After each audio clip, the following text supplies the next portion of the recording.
Councilor Tisdale.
Councilor Tisdale, how are you? Well, you were trying to catch me all the way up the hill. Oh, really? You weren't doing bad yourself.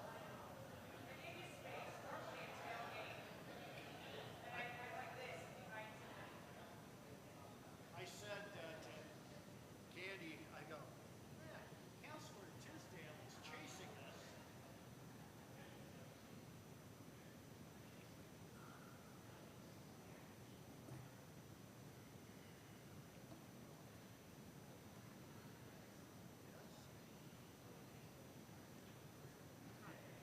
Is this our neighbor?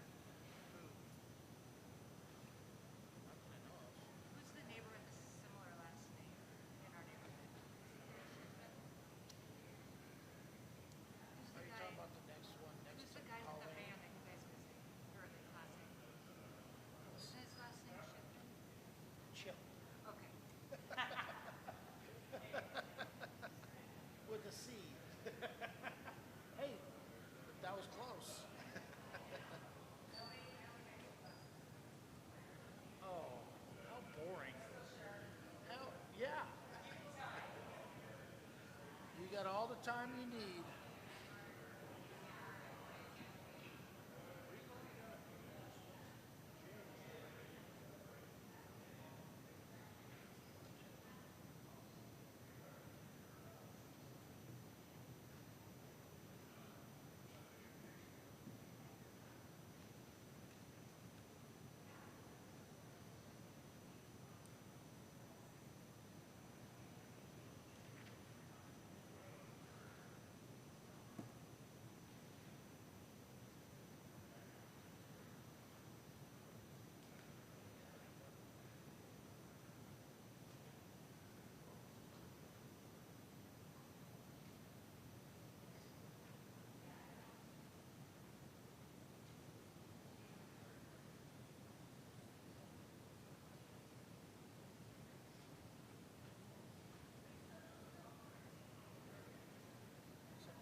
not sure this one works. Test. Oh, that one does.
Okay, so good evening, everyone.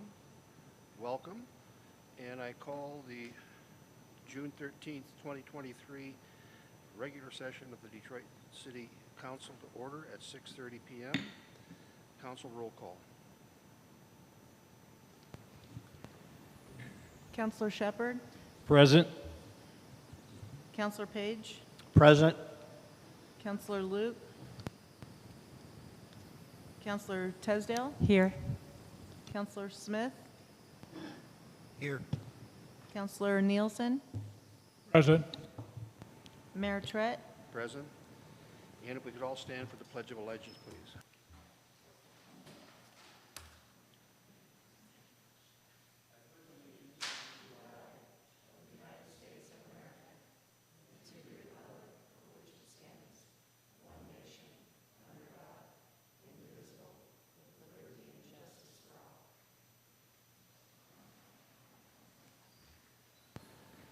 Thank you. Do I have a motion to approve the agenda? Oh, I'm going to announce that we do have some additions to the agenda. I'm sorry about that. Under item 8, resolutions, orders, and administrative action, item A, the COG legal contract needs to include the appointment of a city attorney, as COG is no longer filling that role as a city attorney. They have other offers that they want to do. Item G, a mass gathering permit submitted by the DLF for the event on the Friday night before the fireworks over the lake.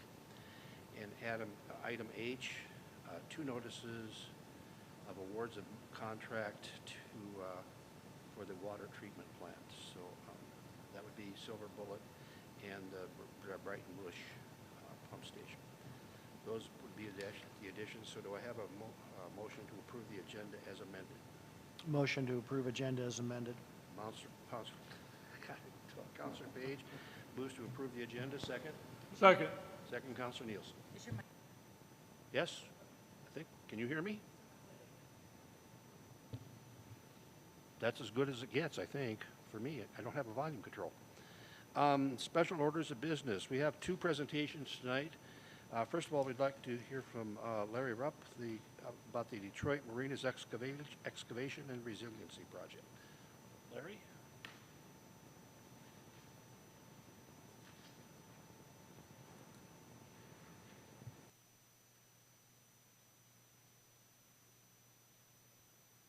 Hello. Hey, thank you, Mayor. Thank you, councilors, for having us tonight. My name is Larry Rupp. I am an employee at Marion County Community Services Department, and I am the project lead for the Detroit Marinas Excavation and Resiliency Project. And we are coming forward to you today to present the results of our public comments for the beneficial reuse alternatives. If you remember the last time we presented, we came here to inform you about our community open house that we were hosting during the Detroit Fishing Derby to solicit public comment on 3 alternatives for what we're going to do to dispose of excavated sediment from Detroit Lake Marina and Cairns Marina. We presented alternative 1, which looks like a peninsula that kind of extends over by Cairns Marina. Alternative 2, which is kind of like a captain's hook that sort of extends that trail out from Detroit Flats that goes towards Piety Island past Osprey Point. And alternative 3, which is an enhanced island concept that's kind of there between Osprey Point and Piety Island. Our public comment period closed on May 31st, along with our online open house. And in total, we received around 60 comments, and the respondents indicated what their preferences were for the alternatives, and they were able to indicate more than one preference on their comment form. For alternative 1, the peninsula from Cairns Marina, we received 19 preferences. For alternative 2, the Captain's Hook Beach out near Detroit Flats, we received 45 preferences. And for alternative 3, for that island concept, we received 5 preferences. And so the results of our community outreach show that these community members who responded have a strong preference for alternative 2. We've since closed the public comment period on DetroitMarinas.com, which is the public website where the online open house was hosted, and it's been replaced with an FAQ that sort of addresses some of the comments and concerns we heard from those public comments. And so in your guys' board packet, we presented a summary of everything we had, along with transcripts for all those public comments, a map for where the respondents were. It was mostly from Detroit and Salem area, and kind of a summary of our different engagement activities, which was the online open house, the in-person open house, our Marion County Economic Development website, which has our permitting matrix and next steps out there for anybody to see if they want to learn more, our Marion County News blog, newspaper display ads in the Canyon Weekly, door hangers for the adjacent property owners on Santiam Avenue, social media shares on Facebook, as well as flyers distributed all over town. And so we wanted to come here mostly to just give you a report, because we want to do this project as transparently and as collaboratively as possible with the city and with the community. So since we received a new report deliverable, we wanted to bring that to you as soon as possible, and also inform you guys of our next steps. We're looking for some kind of recommendation itself from the city of Detroit for what your guys' preferred alternative would be, whereas individuals went and voted on the website and at the open house. We would be looking for something such as a resolution that gives the city's recommendation for their preferred alternative, or possibly even an official letter from the city. Thank you. Questions? Um, Counselor Shepard? So you plan on moving about 100,000 yards of dirt? Is that translated into feet? How far down below the docks would that go? Oh, it would go, it kind of depends on where you're at. But it could be as little as 3 or 4 feet of excavation, and it could be as deep as 20 feet in some other spots in Canes Marina.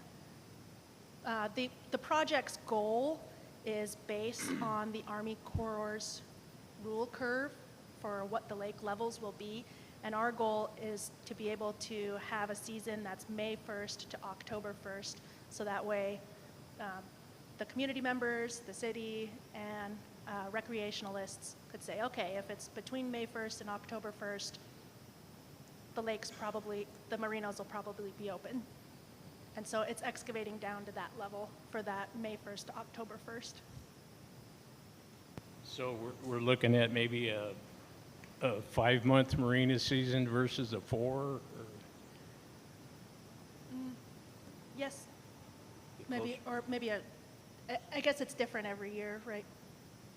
In a normal water year,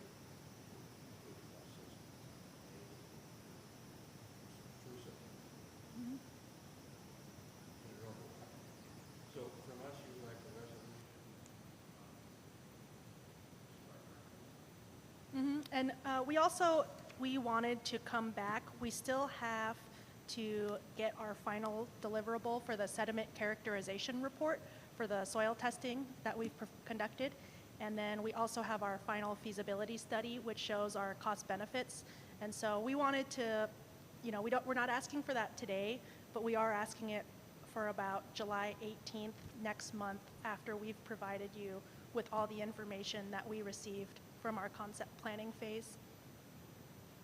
Would we have that early July? I'm looking at maybe trying to address the resolution at the July 11th meeting. We're not sure if we would have it by July 11th, but we know we'd have it by July 18th. Okay. Well, let's go with that and see what we can do. I appreciate all the work you're doing. And then, do you have any questions on any of the comments in the report? I didn't see anything. I think the comments were very interesting. Some were very eloquent and rationalized their opinion in an articulate forum. It's going to be a difficult decision to try and, for me at least, to try and come up with a feeling that I can feel good about with respect to one of these alternatives. I think they all have their merits. I suppose money is an issue always, and we know which alternative that is. Have you and your staff thought about this, and if so, what do you believe might be the best path forward? Well, we have thought about it, and what we landed on was these 3 alternatives, and then also sort of what the community wanted, and that the community is really in charge of shaping its landscape. And so we see, in theory, we'll know for sure once we receive our final cost estimates from the feasibility study that we're coming to you with next month. So in theory, we're able to afford all 3 of them, and they're all permittable, and they're all feasible to construct. And so to us, a lot of it came down to what does the community want to see. We're really happy with any of them, but we like what you guys like. And it kind of, alternative 2 kind of blew the other 2 away. You know, for me, one of the big issues going forward is how do we support the maintenance from a city perspective? And I might add with that, Councilor Nielsen, one of my thought processes here for the city as well, I mean, the county needs to consider this as well, is the traffic pattern and how that is going to be supported with any 3 of these. The first one being closest to Canes Marina, there is also an extremely tight amount of accessibility to the lake at that portion of the city. And the Detroit Flats also every weekend fills up to extremes. and we have parking problems throughout town on holiday weekends. So whatever the head point for this, the entrance to any one of these three needs to be, I hope to, before this gets moved too far, that there is a proposal as to how this and that part of the equation work together. Because as a city, we cannot afford to deal with a population parking accessibility problem to this on our own with something that's created by the county, and then we have to fix the problem related to accessing it. So that's a comment from my side as to any one of the three. It's important that this isn't a standalone, gee, this is great, and all of a sudden we've got 150 cars parked up and down the streets of Detroit trying to figure out what do we do with this now. Thank you. Great point, Councilor Page. Councilor Shepard and I were visiting prior to the meeting tonight, and I became aware of the fact that the Forest Service provided an acre or so of land across the road from here at some point in the past. We don't know whether that was deeded to the city or whether it was an offer made that was never accepted and therefore fulfilled in terms of the deeding process. It might be nice to have somebody from the county take a look and see if that property is in our name, if it's still in the Forest Service name, if they would be willing to think about that, because it would be a simple opportunity with 45,000+ square feet. If we could bring it up, above current grade and make additional parking available, it might solve some of the issues that were just discussed. I'd like to add to that. Yeah, that was about 20 years ago when Harold Hills was mayor, and they offered to give us about a square acre down here in the riparian zone just below the intersection on Patton. And it kind of fell through the cracks. We just didn't do anything with it. But that would be a great possible parking area and a kiosk information area. Also for parking out here, there's quite a bit of wasted space with this ditch out here. We could put a culvert in there and fill it in with gravel, and you could probably create 10 parking spaces there. Also, have you ever thought about getting the Audubon Society involved? Maybe, there's about 3 sandbars out there. When the lake starts going down, those could be wildlife islands for waterfowl, and you wouldn't have to really do any improvements. You just add material there. But also the safety channel, which we used to call the Panama Canal, but they were going to dig that out more, but it never happened. Just wondered if you were thinking about some of those projects.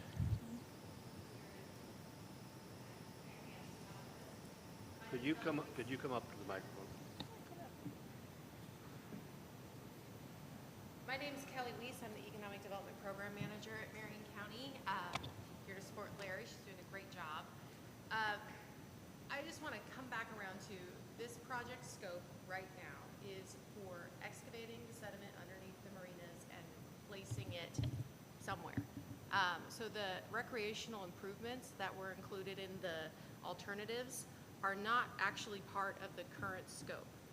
But that doesn't mean that they're not something that we can look towards into a future phase. So it's very possible that we might, I guess I don't want to say very possible, it's possible that we could have enough funding to do the improvements with what we already have funded, but it's not the original intention or scope for the project. So all of these discussions about parking and additional needs, super valid, and we absolutely understand. They're just follow-up phases. So really what we want to know from the community right now is what's your big picture ideas and what would the community want for where to place this sediment, knowing that we might be moving towards these recreational amenities into the future, but it's not necessarily going to be with this project. Thank you. Yeah. So where would you put all that dirt while you were waiting to move to phase 2? Well, the dirt will be moved, so that's what we're talking about. So we're talking about where would we like to place the sediment, where we like to place the dirt, knowing our long-term plans for the Captain Hook or the island, but it's about where to move the dirt, not about the recreational amenities within the long-term plan, if that makes sense. Well, I mean, I don't mean to sound argumentative, but quite honestly, what you do is you create that out there with one of the chosen plans. They're going to show up and use it. They don't need signs or anything. It's all of a sudden going to be Molly bar the door. So once again, I return to that question of putting that on the city's shoulders without that part of the thought being part of the project.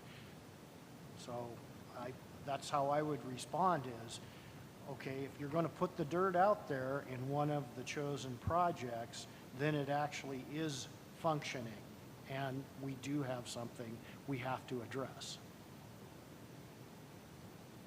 We don't have a stop or a start light. It's go. It's just like when the water comes up in the lake, people put boats in. There's no stop or start light. So, Well, absolutely. And that's what we're here to hear from the council, is what you would like to see moving forward. fair enough. Okay, thank you. So we will have that information, then we can come up Yeah, with. so when we come back, we're planning for the July 18th meeting, but if that doesn't work for you, I know it's a special meeting date, then we can think of it a different date. Yeah. We'll have the cost-benefit analysis from our consultant, have a much better idea of the final estimates for what these three alternatives would be, and their final, like, advice on whether or not they're solidly permittable. And they've heard all these comments too from the public about the need for the parking and how it will impact. So those are all going to be things that are considered into it as well. So yes, we'll have a lot more information. But what we're here for today is to be able to like get a feeling for what the community's wanting. If you're supportive of what we've heard from our citizens that, you know, alternative two, I mean, it really did like kind of blow it away in terms of votes. Well, sorry, I'm not supposed to use the term vote, but people's opinions.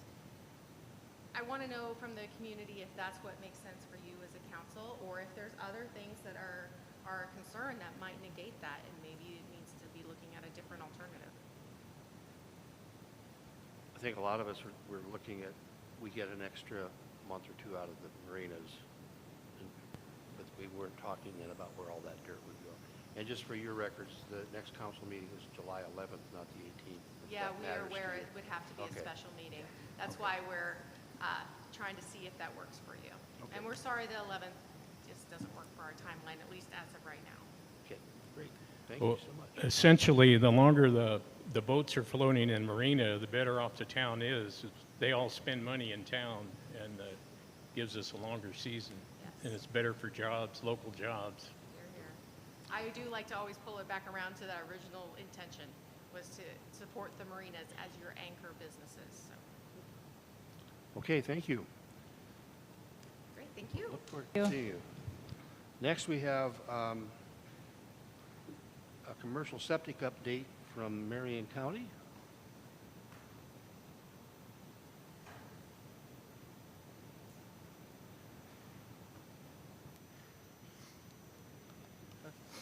Good evening.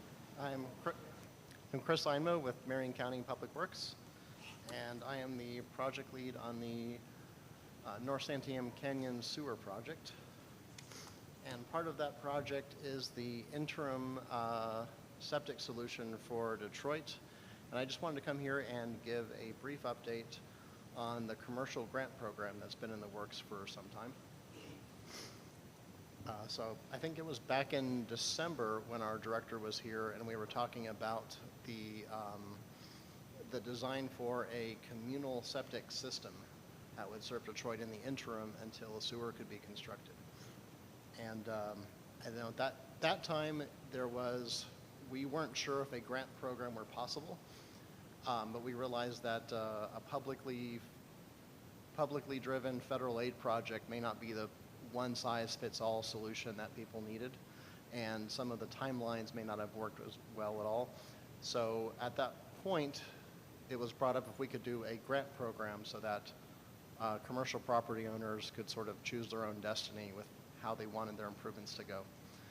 We had to do some more research to see how that could be structured under the American Rescue Plan Act. We did get the program approved, and so that grant program has now launched and is live. And this grant program is essentially here to provide 100% of the costs of commercial septic repairs, alterations, or new construction to bring that up to permit. Just to help clarify some questions I've been getting, we have not taken away our original plan for the publicly constructed option if that's something people still prefer. But what we're getting from the vast majority of individual property owners is that they would prefer to make use of the grant option because it's more flexible and it's a lot faster. So in that packet we sent out, there are a few items. One is the grant program. A lot of detail there, but the main points I want to emphasize is that any improvements, the costs that a commercial septic owner incurs, as long as it's done under permit by a licensed installer, and as long as it meets the grant program guidelines, we can reimburse them up to 100% of those incurred costs. Also, this is very similar to the residential grant program, which is going on. There are a few more details just because commercial septic systems are more complex. One of them is that they often require a design consultant, and I am certainly not a septic expert, but we've hired one. So the county has brought under contract as part of the overall project a consultant who is recognized by the DEQ as a commercial septic expert, and so we can provide that consultation to the property owners as part of the project. That can be appointed to them if they wish. So far, the vast majority have simply preferred that option. However, if any commercial property owners prefer to use their own consultant, or if they already have like a civil engineer engaged, anything that's related to the septic can be reimbursed as well. So this program will cover the permitting costs, design costs, and the construction. The other point I want to mention, I know we have this complex flow chart in that packet, but the real takeaway there is that for every step of the commercial permitting process, we also have a step in the grant process. They are two separate entities, but the grant program was designed to go along with that. So at each step, as the property owners incur costs, the county is prepared to make a partial reimbursement. This is because sometimes these larger commercial systems can have longer lead, and the construction process can be longer, and we didn't want someone undertaking what could be a year-long project and not getting reimbursed till the end. So we can take care of costs as long as they comply with the grant program, such as retainers, if they need to have some equipment delivery. It's all set up to accommodate that so that we give complete flexibility to the owner. So the steps we want every property owner to take, first of all, mainly just to get in touch with us. We've identified 55 commercial properties that are in the area. We've made contact with, I think, 52 of them at this point. So we've pretty much gotten everybody in some form of contact, but it's just the nature that property changes hands sometimes, and we often don't know about it until it's made its way through the whole property appraiser process. Really our only ask of the City Council at this meeting is just to help spread the word, make sure everybody knows they can get in touch with us. The other thing is there is a deadline on this program. That was set by congressional act under ARPA. We have no control over that. And so if they're going to use the grant program, we need to have the invoices in and the funds obligated by November of 2024. It's a pretty aggressive timeline. We are allocating the resources needed to make sure we can process all those applications, but we don't want anybody to miss out. We've also reached out through telephone, email, and direct mail, and we're trying to spread the word as much as we can through our staff that are up here as well. But if anyone is contemplating purchase, or if they're in the process of purchase, they should also get in touch with us as well, because everything that can take place before November 2024 is eligible.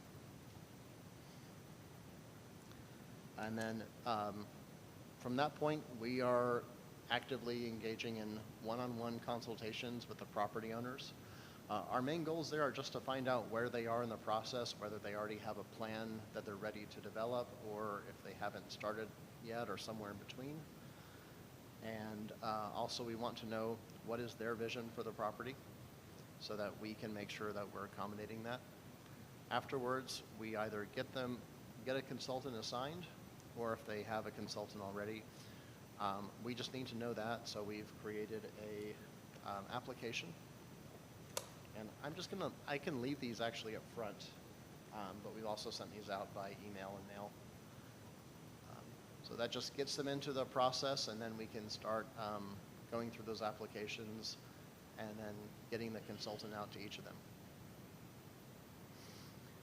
Of course, if anybody does not want to take part in that and they are still looking at a communal system, we do have a couple of those, but it won't be the massive and slow federal aid project that originally looked at. So, any questions on the commercial grant? Questions? Yeah. Counselor Nielsen?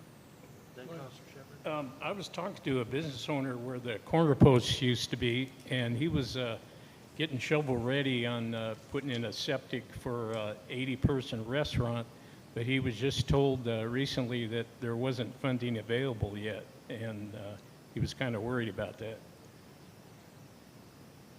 So the funding has been committed by Business Oregon. It's just in order to actually process those grants and make the final payment, we have to get the disbursements in and then issue the checks. So Business Oregon has been very cooperative about getting advance payments to the county so that we can turn around those reimbursements quickly.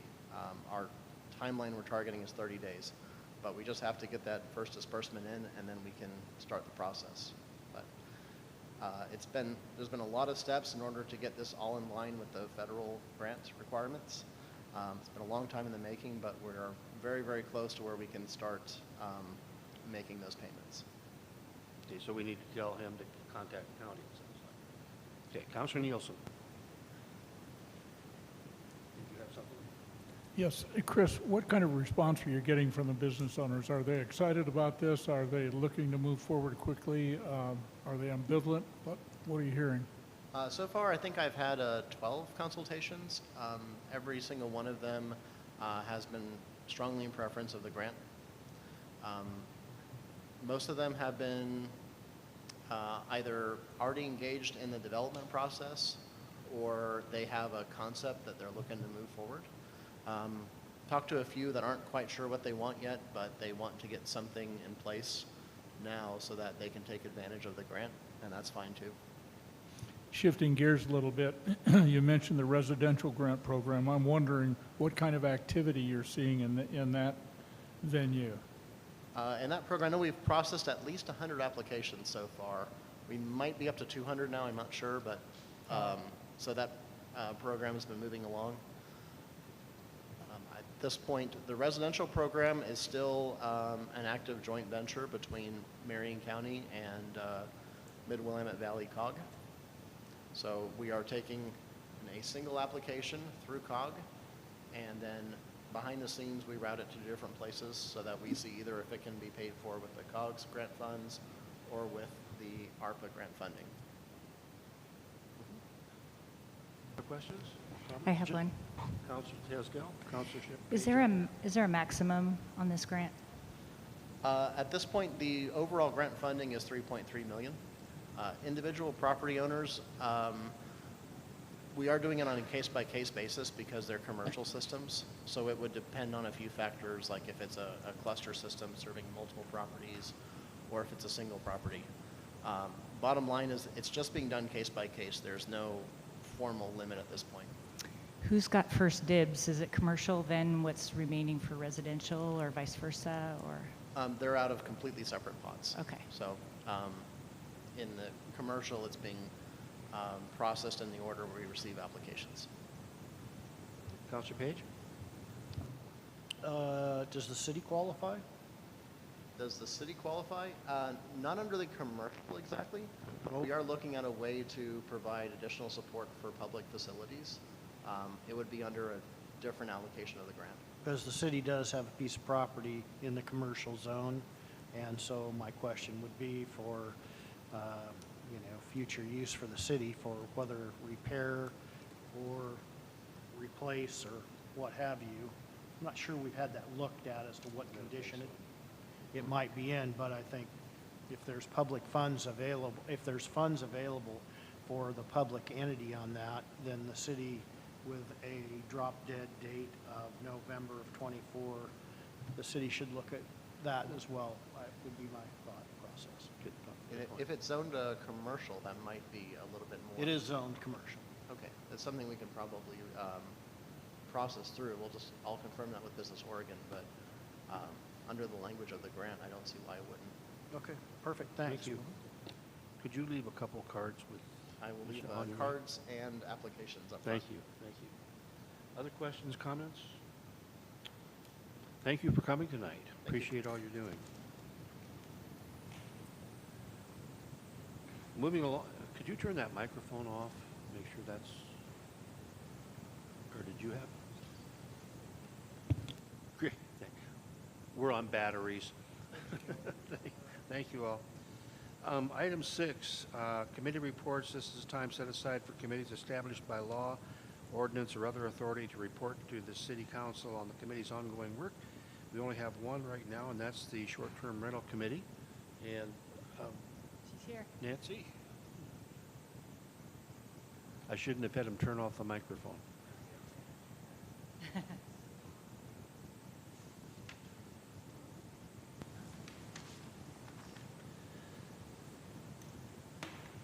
thank you for having me.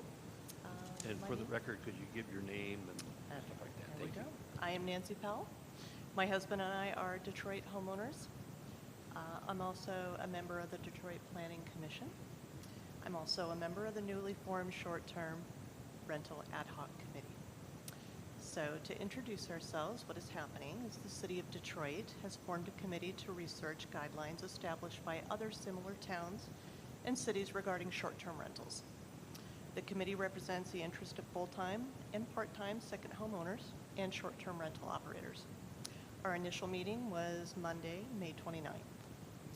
So why are we doing this? The goal is to protect the livability and character of Detroit's residential neighborhoods and ensure that short-term rentals and renters all have the same guidelines and known processes. So what we're working on, from that initial meeting, we all took away some homework assignments. One of them is developing neighborhood boundaries for short-term rentals, so we can establish a ratio to ensure a healthy balance of short-term rentals in a given zone. We are defining a good neighbor policy for short-term renters and operators, and this would include City of Detroit ordinances specifically relating to short-term rentals. Creating a pathway for neighbors who need to file a complaint about short-term renter disturbances and requiring an on-site point of contact to resolve these disturbances quickly. Creating a reasonable fee schedule to cover the expenses of processing applications. And during this process, or planning process, this ad hoc committee will present our work to the City Council and the City Council work sessions to get further directions and guidance. So are there any questions? Any questions? Don't see any. Thank It's you. early. I don't have a lot of answers yet, so I'm glad there weren't a lot of questions.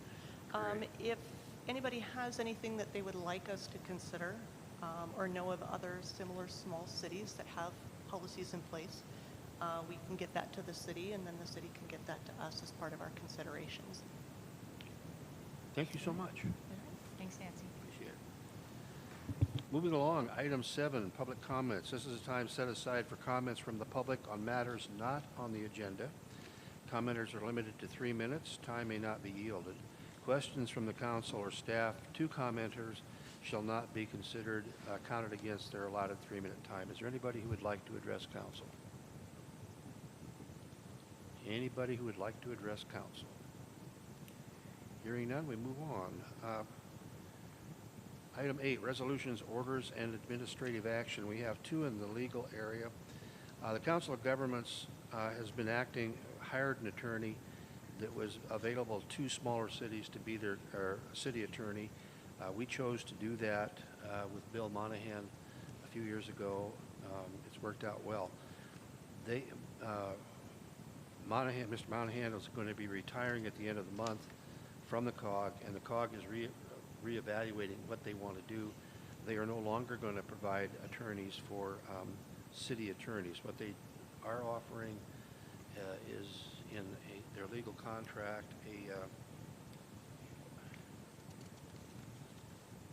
for $1,000 a year, we would get consultation and navigation services. Basically what that is, if we have a question on how we should proceed with a resolution or an ordinance or just a general legal question, we can contact them and they would give us up to 5 hours a month to work with us on that. If we wanted help writing a resolution, they could do that. That is actually a pretty, I think, reasonable fee. They do have some other council services that they would tell us if they were going to kick in, but those are still fairly cheap. General counsel services would be $188 an hour as opposed to triple that in some cases from other private attorneys, and then hearing officer services. So that is the first order of business before us tonight is do we want to enter into a continued contract with the new guidelines from the COG for $1,000 a year. Discussion. Councilor Nielsen? Oh, I thought I saw your hand go up. Questions, comments? Mayor Trett, Councilor Page. I would move that we engage with Mid-Willamette Council of Governments on this legal agreement with them it enables the city to be able to pick the phone up and make a quick phone call on a technical item. I think we're looking at more in depth since they're backing away from representation. I think we're looking at more in depth legal counsel down the road, but nonetheless, we still need that day-to-day ability to talk to somebody that can give us some guidance. So I would make a motion to accept their fee schedule and move forward with it. Have a motion, Councilor Page, to sign a contract with Council of Governments with their Legal Services Department. Do I have a second? Second, Councilor Shepard. Discussion?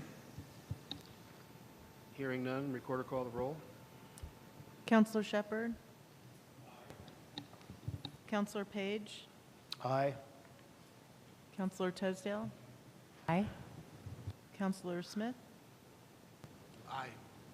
Counselor Nielsen? Aye. Mayor Trett? Aye. Motion passes unanimously, one absent, Councilor Luke. Now we do have to address the item of a city attorney or an attorney to help us with actual things that we need litigation or potential litigation on. I have reached out to five legal firms asking for if they would be interested and to request a rate quote, show us their cost. I've only heard back from two. One was from Lake Oswego. They said they weren't really interested. Their hourly rate was $580 an hour. We also heard from Saffield and Griggs, Mark Shipman. Their rates would be $370 to $455 an hour for their partners, $290 an hour for their associates. They do have land use background and would help us, I think, right now with as we're developing to make sure we're doing according to land use law. Do I have any discussion or a motion? Mayor Trett, I Councilor would make a Page. motion, we accept the firm of Saffield Griggs as our attorney based on the rate and the response we've gotten. That would be my motion, that we move forward with engaging their firm Have a motion, Counselor Page, to engage Saffield Griggs as city attorneys. Second? Second. Second, Counselor Tesdale. Discussion, questions? Hearing none, Recorder, call the roll. Counselor Shepard, Aye. Counselor Page, Aye. Counselor Tesdale, Aye. Counselor Smith, Aye. Counselor Nielsen, Aye. and Mayor Trett. Aye. Motion passes unanimously, one absent. Counselor Luke. Item B,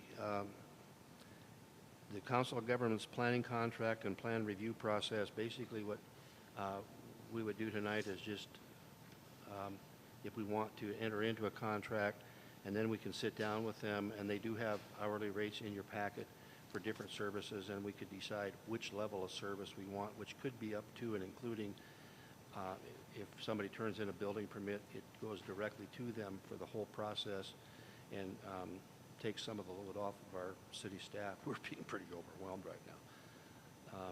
Do I have a motion or discussion? Quick question. Question? Yeah, right after the fires, we had McCray looking at the house designs or builds and where they were placed. When did that end? Does anybody know? Because she was looking at them. I know she looked at quite a few in my neighborhood, and then They Yeah. still do. My understanding is, right now, the way it is, you folks are doing setbacks and some stuff, and then you send it to them for further? No, we review the site plan, and then it goes to the county. Oh, okay.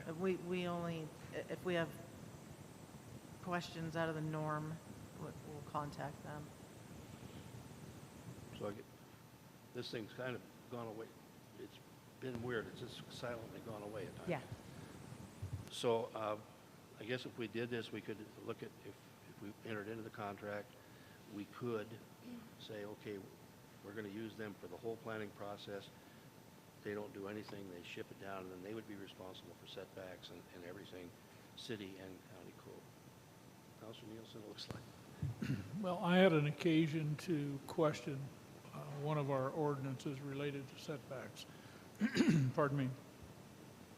So the first thing I did was call the county planning department, who told me that since we're inside the city limits of Detroit, that they did not engage in plan review for our area, and that should go to COG and their planners to work with our staff to make those evaluations and ultimately render an approval for a permit.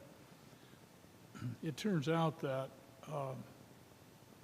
it's pretty hard to get the folks at COG involved in a reasonable response time. I mean, I've been waiting 3.5 weeks. I haven't received an answer yet to my question. So I think it leaves a great deal of burden on our staff without any resolution in terms of who to go to.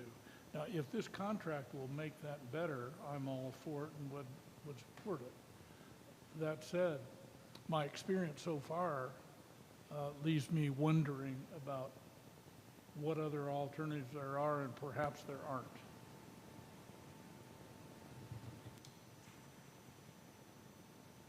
I don't want to kick this down the road, but I'm wondering, do we want to have a conference with them to tell them our concerns and say if we sign this, we want assurance that if we have a question, we get a response, and even give them time limit, 48 business days, 42 business days, whatever. I'm just thinking off the top of my head. Councilor Tesdale? Well, I think this must be in a different category, because when we were going through the design and the placement of our house, it happened pretty rapidly. So it could be a different category when they're looking at people that want to build and house placement on the land. It was pretty rapid. And who handled that from the county? Was it the? It was COG, it was McCray. And we now have a new guy because McCray was elevated to another position, so we now have Kurt Kirk Fisher. Well, I Just- like the idea of having a conversation or a consulting session with COG to make sure that whatever's in this contract, we can depend on if we're going to be bound by the terms of that contract. In the packet, Kurt sent me, I know there's a lot of information in there, but they do all the building permits. They process all the permits for the city of Dayton, I think it's in there. Yeah. Yeah. So I don't know if maybe we could consult with them and see what their service has been like. Time to do that? Sure, yeah, I could do that. That would be great. It Are- would be you're nice to saying- have that feedback. What the results the city of Dayton has seen by going with Right. this? Okay. Yeah. Okay. Yeah, and, by no means do I also want to delay this into another month, because I want to make sure you guys in the office, City Hall, are not, constantly inundated with things that you're chasing that really we should, have somebody from COG doing if we're engaged with them, which I think we thought we were. So I think that conversation, and then maybe a contractual conversation, so we could ink this in the near future, would be, Or, as I'm looking at the contract, I dug through because I wanted to see, we could adopt it tonight so we don't lose ground on permits being processed. But if you look at item D, number 2, this agreement may be terminated for convenience by either party upon written notice of 30 calendar days. So we could go with it tonight, and so we don't lose ground, and then have that conversation. If we don't like it, we can come back and just give 30 days notice. Councilor Smith? So, looking at this, basically what they're saying that they should be providing, COG shall provide an experienced land use planner, program manager to assist city. City responsibility, city agrees to engage, or city agrees to pay for land use planning services on paragraph 1. They were supposed to be already doing this, from my understanding. And now, I ain't got a big problem with this. I say we kick the can down the road and find out better options. That's my opinion.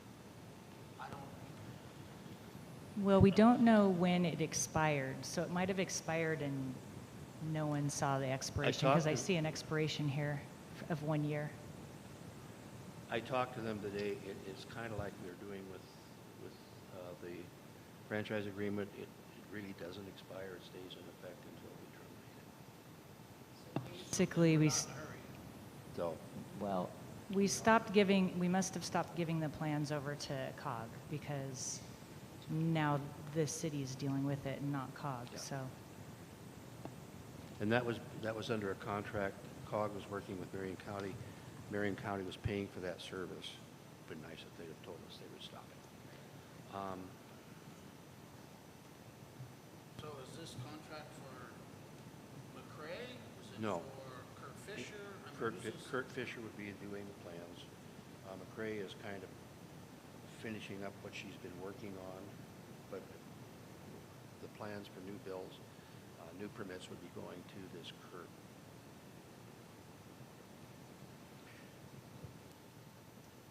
Mayor Tratt, I would make a motion Page.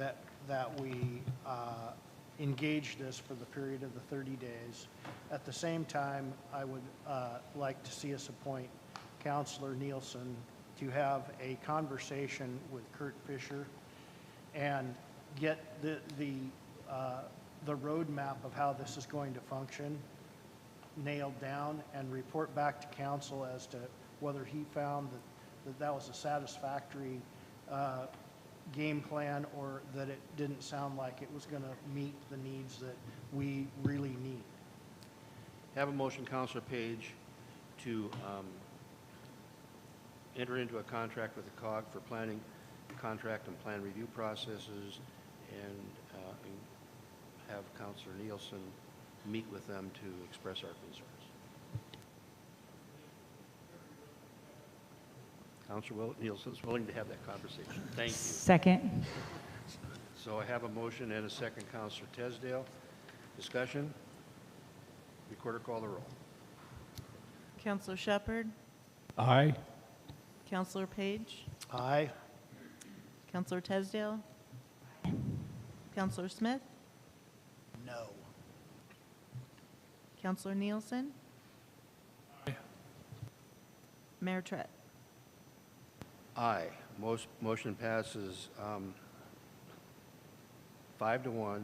Counselor Smith, no. Counselor Luke, absent.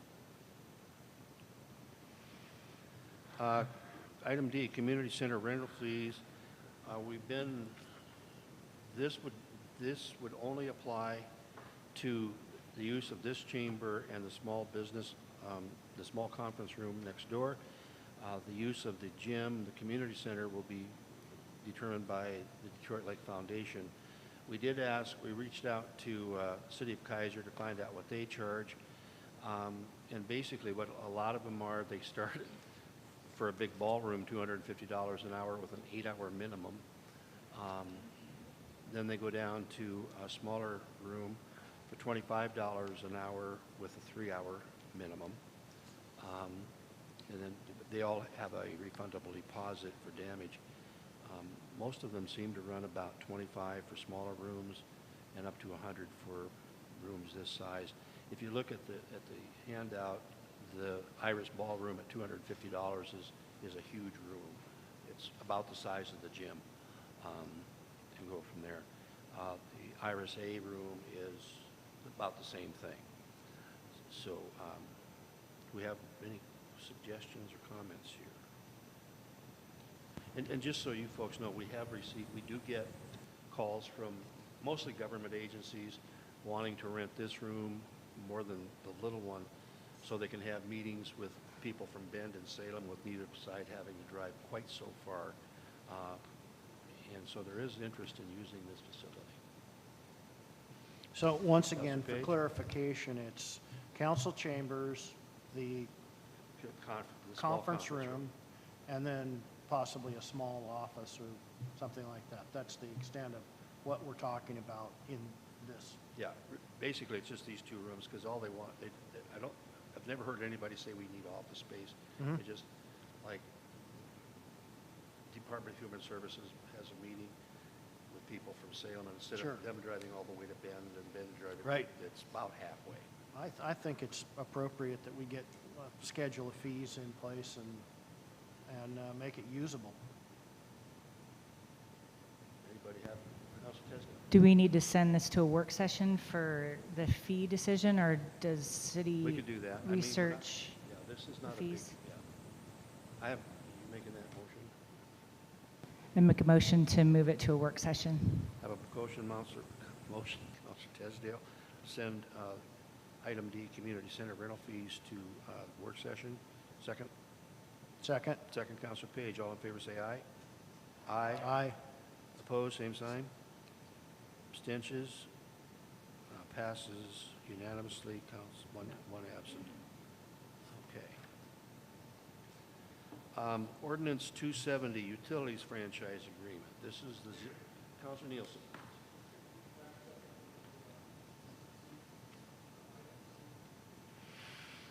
Thank you.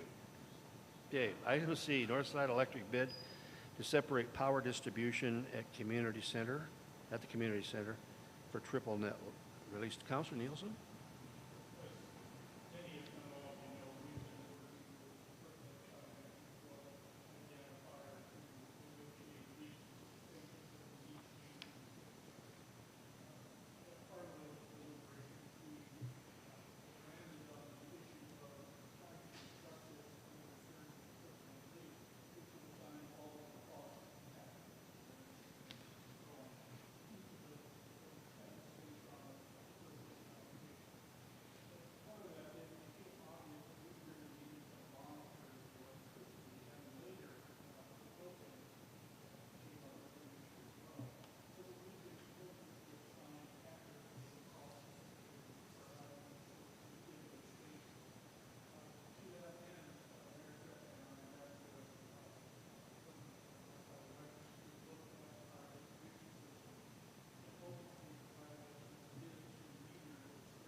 Have a motion, Counselor Nielsen, to approve the bid of Northside Electric to separate power distribution at the community center for a triple net release.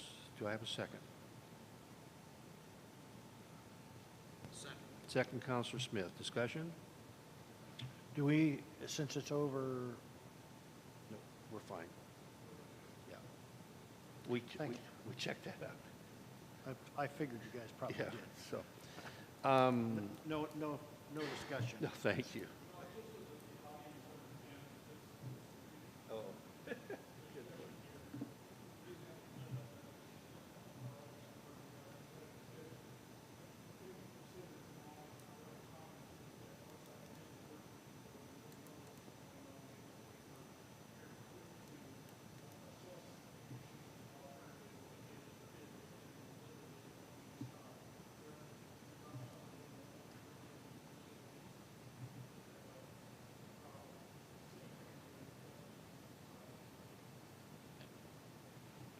Recorder, call the roll.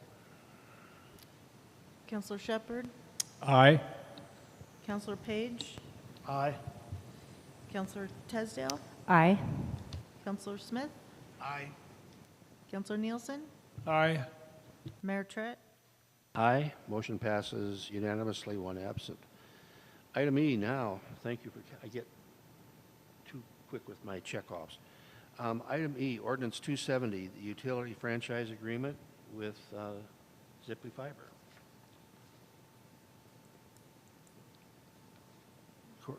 Michelle, do you have anything to say on this? Or? I checked with Ziply. I tried to get an example of an agreement they have with other cities. What they sent me was our ordinance, almost word for word.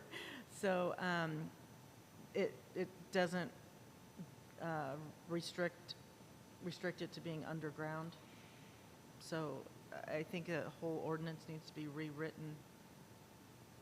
Okay. Yeah.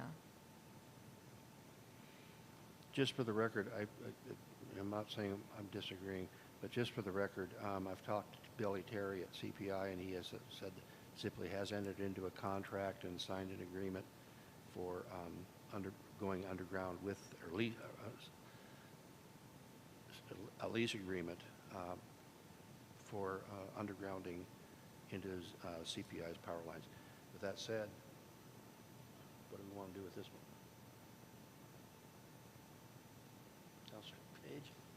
Thank you. Yeah, I think we need to get an ordinance in place for our own best interest that just indicates, look, all utilities will be underground for the future. If there's a significant repair, they don't get to hang it back on a pole. It goes underground. They need to be aware of that. Maybe we send them this is the direction we're going, and see if we can't get a response from them. And that if we get a response from them, yeah, we understand that, then we just draft it with the correct wording in there and ink a deal with them and get it done. Okay. I don't know who can assist you in that correct wording on sending them, hey, it's all going to be underground no matter what. But, Yeah.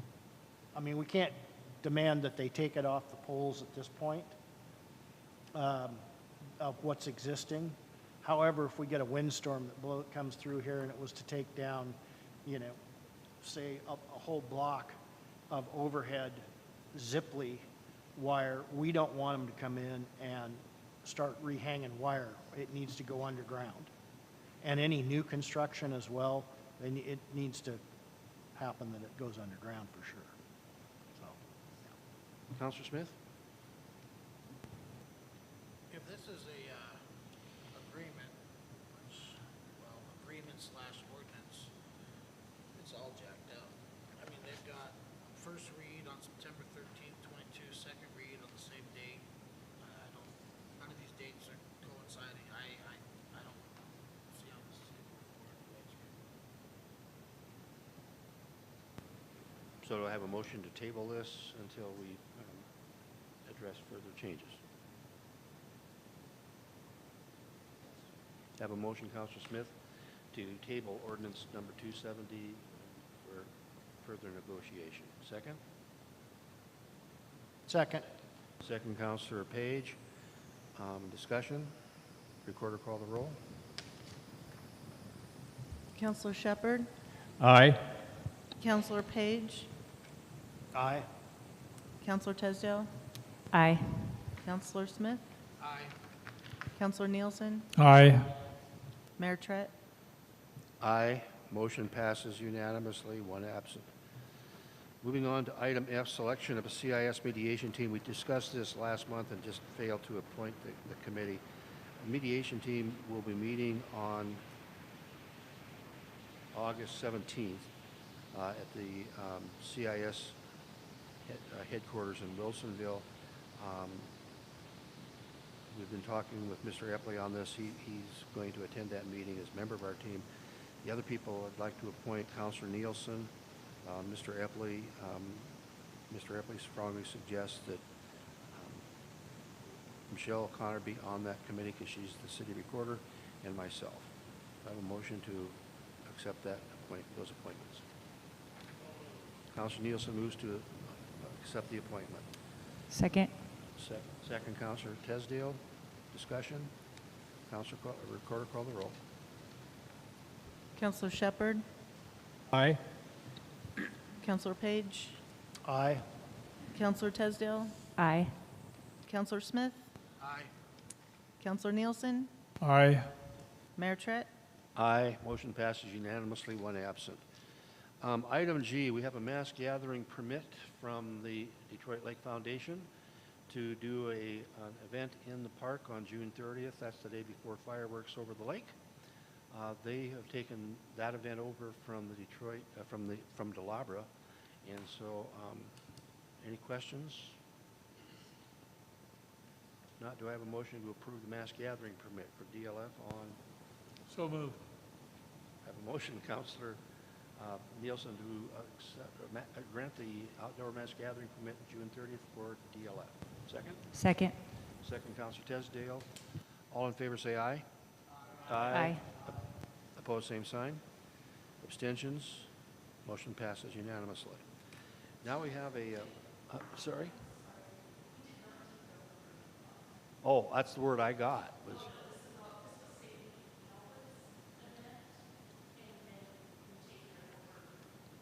Oh, okay. So okay. So, yeah. Okay, thank you. Delabra is having their event on Saturday evening, Yes. Which they've also been given a mass gathering permit for the That was- Delabra Saturday Yeah. evening event. So, okay.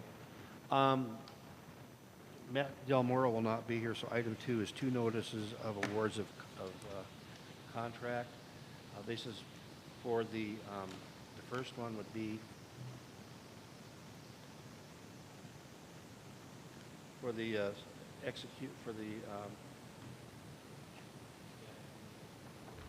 yeah. I'm trying to remember which one this is. Oh, this is for the Brighton Bush intake pump station. This would be FEMA money, and we've already approved it. What this is, we just have to vote on granting them permission to issue the notice of intent to award. And then the other one would be for the Forest Avenue Improvement Project. Again, we're just saying that it is okay for them to go ahead with the notice of intent. So do I have a motion to accept those 2? Can we accept them together in one motion? I think so. Move acceptance of the 2. Have a motion, Councilor Nielsen, to allow HBH to issue the notice of intent of award to the Brighton Bush Intake Pump Station Project and the Forest Avenue Improvement Project. Discussion? Recorder call the roll. Counselor Shepard, Counselor Page, Aye. Counselor Tesdale, Aye. Counselor Smith, Aye. Counselor Nielsen, Aye. Mayor Trett. Aye. Motion passes unanimously with 1 absent.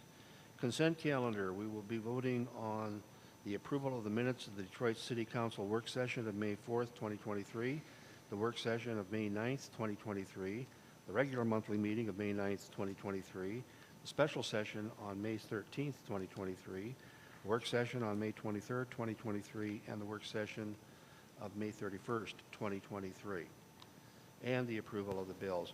Just so people know, we have a lot of stuff coming to a head right now, and so we're, and a lot of these decisions, because of FEMA and other things, they need to know right now. So that's the reason for the work sessions and the special sessions, and having so many of them. It's been an interesting couple of months. So do I have a motion to accept the consent calendar? So moved. Counselor Page moves to accept the consent calendar. Second.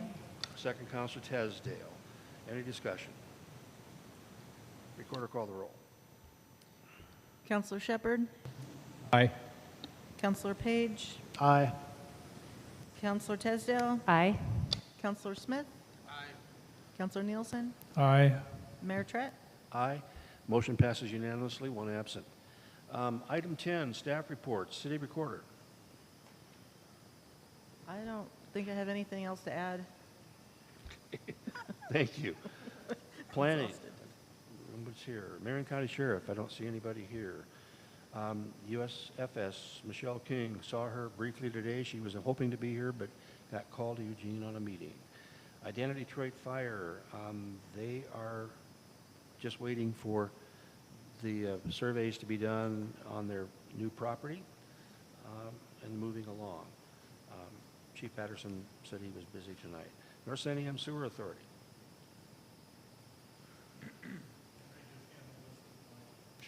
Sure, okay. So we'll move on. Unfinished business, ordinance 251 parking.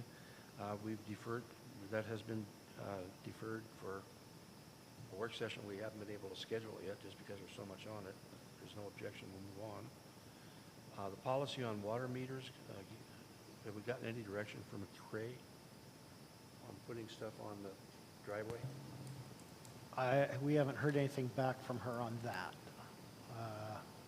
No, I asked Kurt, and he just basically said it should be written into our development code. And I think when we finalize some of our last code, this should be one of, we were talking about inserting a couple of items into the final code change, and this definitely should be in there because, again, I'll just shortly, city can't afford to be jackhammering up concrete on somebody's driveway with a water meter in the center of it. So it's a part of the code that just has to be in there. So I have a quick question regarding that. Do you know if the planner's going to help with verbiage if we have to modify the water meter state comments in the code? Will we have an example of what to use for when we do deal with that? I'm sure they would help us with that, Yeah. yeah. I think Kurt assumed that was already in our code, but it's just came up, since the fire. Yeah. We have people moving their driveways. Mhm.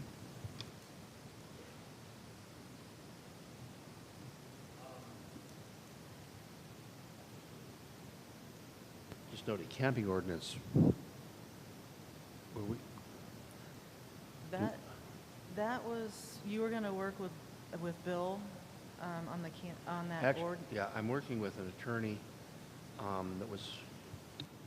we requested help from CIS, the insurance company, on camping ordinances because of the changes.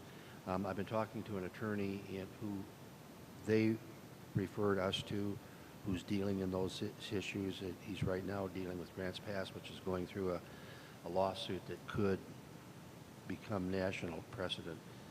Right now, he's going, unless you have really camping ordinances in effect right now, we're really pretty good in terms of having to come into compliance with the new state law.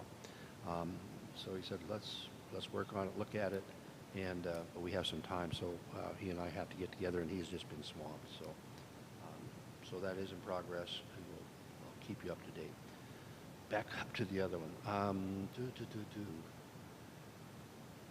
So we're to staff reports. So we're going to ask Lindsay, do you have any takeaways from tonight that to make sure we know what we're doing next? So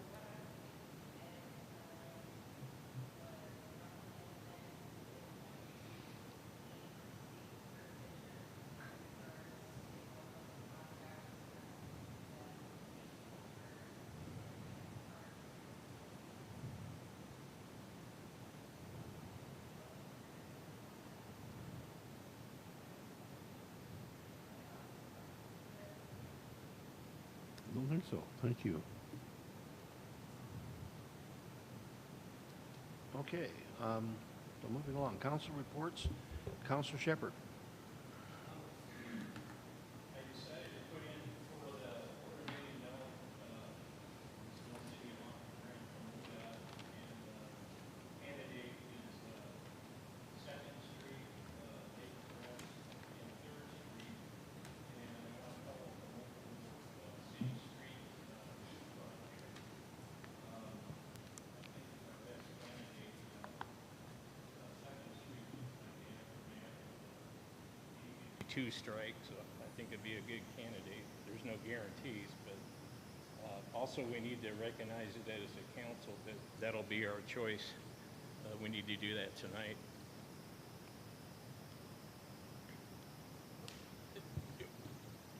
We always do that when we put in for a grant that the council approves for that candidate. And then East Forest Avenue, the bids are in, as we know, and work should start in July. And we're going to install a street light at the dark cul-de-sac of Milgard Court. Want to do that fairly soon. The neighborhood's going to decide what kind of a light and where they want it. And I would like to do some more street striping. Our striping has really taken a beating in the last 3 years because of the fire and the heavy equipment and contractor traffic. There's been some inquiries around town concerning dust abatement on our gravel roads. 2 years ago, in 2021, we put oil on about 1.5 miles of gravel roads. We have about 1.9 miles in town. The county paid for it, and it was over $11,000. I don't think they're going to do that again. It'd be nice, but I imagine the cost would probably be higher now. And working on street signs in town, and Public Works has planned to replace the rotten culvert on the road that goes up to the Silver Bullet. We're going to try to do that this week. And I want to thank several citizens for their support of the Anderson Memorial. I want to thank Keith Owen for donating 10 yards of bark dust, and Leon Eichler for bringing in some extra soil, and Kevin Cameron for donating a couple of wooden planters. And I want to thank Lisa Austin again for giving a discount for 6 trees for the Detroit Church, and Tim Luke for the use of his tractor for loading trees and moving around for people. That's about it. Do we really need a motion? Do I have consent from council for Councilor Shepherd to go ahead with submitting that project for bid? For grant? Yeah. Okay, I have a motion to approve it. Second? Second, Councilor Smith. All in favor say aye. Aye. Aye. Opposed, same sign. Abstention. Motion passes unanimously with 1 absent. Councilor Page. Thank you, Mayor Trett. So last month, We produced 1,196,300 gallons. We used 846,446 gallons. Deficit unknown of 349,854. We know where it went. We had two big leaks that we had to get contained. We're still actually picking up some water users slash non-paying water users that direct connected into the city here and there. We're going to continue to monitor that and get them connected up to a water meter.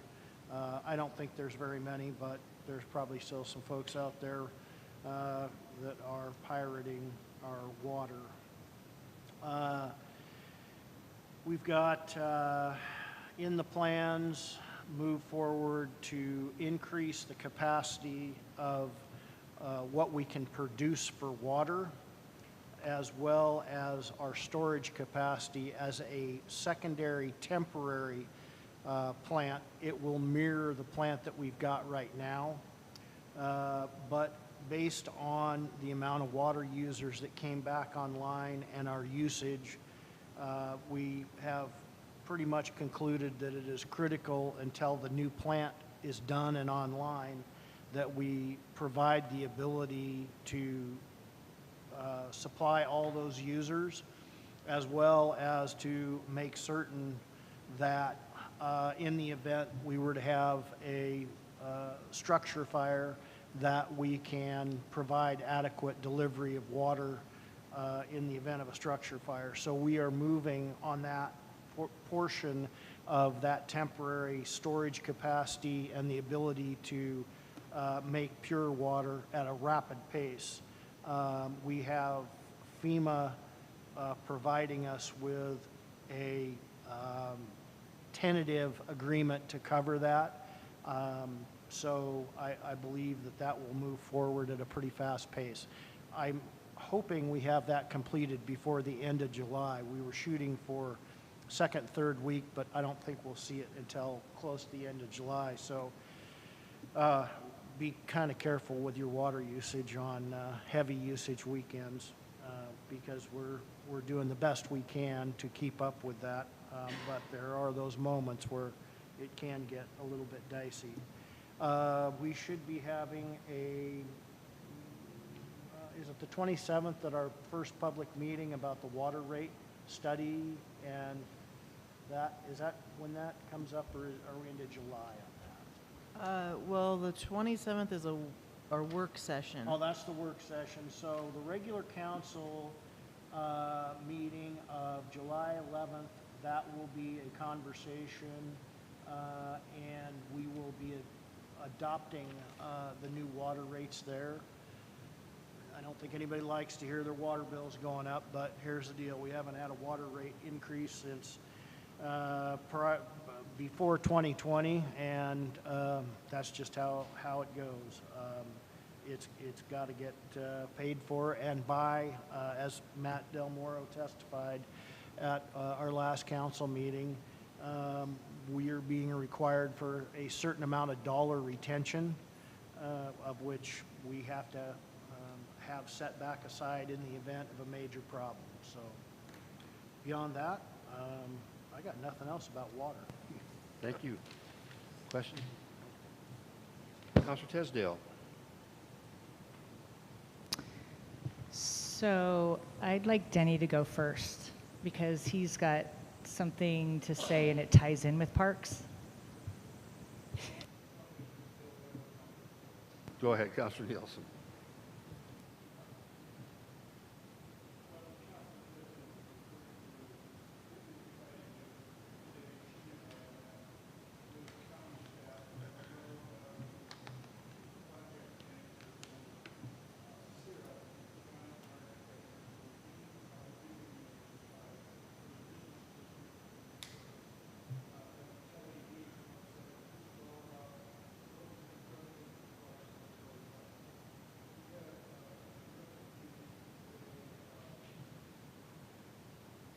You for getting my mic on.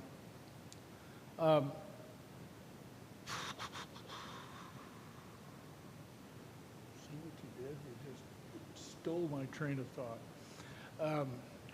We met with Aaron Rion, who's the consultant team project manager, to begin the downtown visioning plan and zoning code updates to review and refine the scope of work, which is an incredible document all in itself. Project management meetings, the city council goal-setting meeting is going to take place as part of our work session on the 27th of this month in this room with our consultant and general management of the project. Public visioning activities will proceed next month with time and dates to be shared, and the consultant will be reaching out to not just the business district or property owners in the business district, but to people who recreate in the community and who live in the community full-time as well. So we're on our way. This has been a long time coming. We thought we were going to start this whole thing before April, but here we are, and we're looking at about a 6+ month window to come up with some answers regarding what we're going to look like. And included with that is an action that we took today to include the city park as part of that visioning process, because it is so close to the city core, and it's such a big part of what goes on in terms of events within the city. That's going to be a big help to Councilor Tesdale in terms of understanding a thoughtful planning process as well as the execution strategy. Furthering discussion about our NSSA, or North St. Anne Sewer Authority, we had our monthly meeting that was held on the 5th via Zoom. Discussion issues included updates from Marion County, as we heard tonight, on Project A, which is Mill City and Gates, and septic grant opportunities for Detroit and Idana. Our board attended a half-day work session in May in Mill City to discuss current activities, legal issues regarding our projects,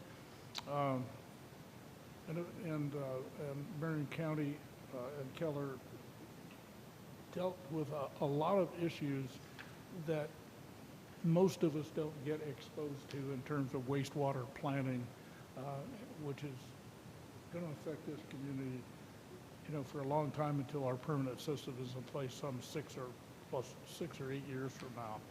And a big thanks for our public members who helped us with our budget committee on Monday of this week. Tracy Boland, Laura Harris agreed to be part of our budget process. We needed community members to be the watchdogs of our process. We've only got a $150,000 budget for the next 2 years, and it looks like we're going to spend 80% of it, right, Tracy? And we're also looking to some other grants that we can harvest to extend our financial stability into the following year. And a board position from the Idana area still remains vacant. If there's any interest, folks could contact me. In terms of Detroit infrastructure discussions related to wastewater treatment in the business district, Keller actually has been working, as Chris noted tonight, with several of the major property owners who are all very excited about the possibility of total cost being assumed by the county for design and construction of their systems. It's a big deal, and it's going to be pivotal in terms of whether or not they go forward with any development. Other activities this month, we I think placed 7 or 8 porta potties throughout the city to relieve, and all puns intended, relieve pressure on the existing facilities as community events have escalated locally from locally and from Highway 22 in recent weeks. Discussion related to leasing the Civic Center I've already covered. Roadway needed for access to our 1,000-gallon propane tank. I learned yesterday that Prattam Propane was told that the contractor was going to put a road out back where our propane tank is, which has never been placed. So what's occurring right now when the propane tank arrives is they go to an adjoining property and they have just enough hose about 120 feet to get to our tank. So one of our next expenditures is going to be to construct some sort of a roadway to get to the single tank we have now and probably dual tanks, if not more, as we add tenants to the space. Our 60 kW generator drinks about 8 to 10 gallons an hour when it's turned on, which means a 1,000-gallon tank, and they only fill them to 80%, will last less than a week, which obviously wouldn't be much of a disaster window if we have to suffer through anything like that again. We're exploring methods of monitoring the propane usage, as we talked about earlier. Our grant from USD relating to building upgrades at the Civic Center here, and in specific the AV equipment for this chamber, has been approved, and we're going to be moving forward with executing a contract and updating this room so that not only people like me with hearing aids can actually understand everything that's going on, but those from the outside who are visiting us remotely will be able to see and hear us, as well as, I hope, interact with us during our meetings. And I have nothing further. Questions for Councilor Nielsen? Councilor Tesdale. Okay, just to piggyback on that, when we met with the Sierra Design and Architecture Group, I asked if we could tie in the park with the downtown visioning, because the park is big, it can be beautiful, and I can't find grants for it that could get us further within 2 years.